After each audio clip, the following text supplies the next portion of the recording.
about me for anybody who didn't run across me on the campaign. I'm a serving law enforcement officer. I'm a detective with the Union County Sheriff's Office. I'm in my 27th year in law enforcement. I started as a 911 dispatcher. I was a volunteer emergency medical technician.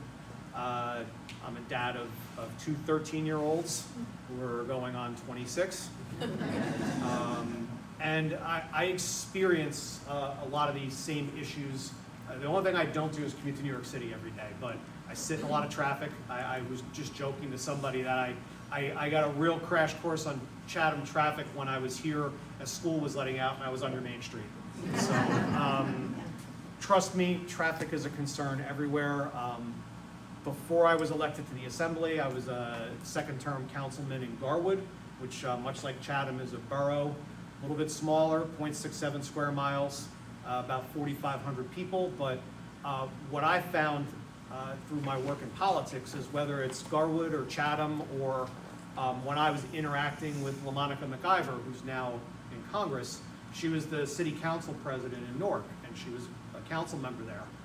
When I engaged with her when she was exploring running for Congress, and she reached out, looking for support, and I engaged with her on the topics of traffic and infrastructure and affordable housing, her issues in the central ward of Newark were exactly what we deal with in my town in Garwood, here in Chatham, and everywhere else. A lot of these things are universal, and a lot of people don't really understand what it is that the legislature is doing a lot.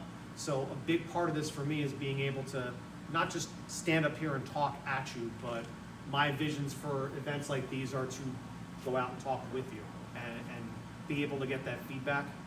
So I'm so excited that I got the opportunity to be in the Assembly. This is something I've always wanted to do, and I never thought that I would get the opportunity because of where I lived. I never thought that people from my team would get elected here, but we had a heck of an election cycle, and what I took away from that was not just throwing shade on our predecessors or anything else.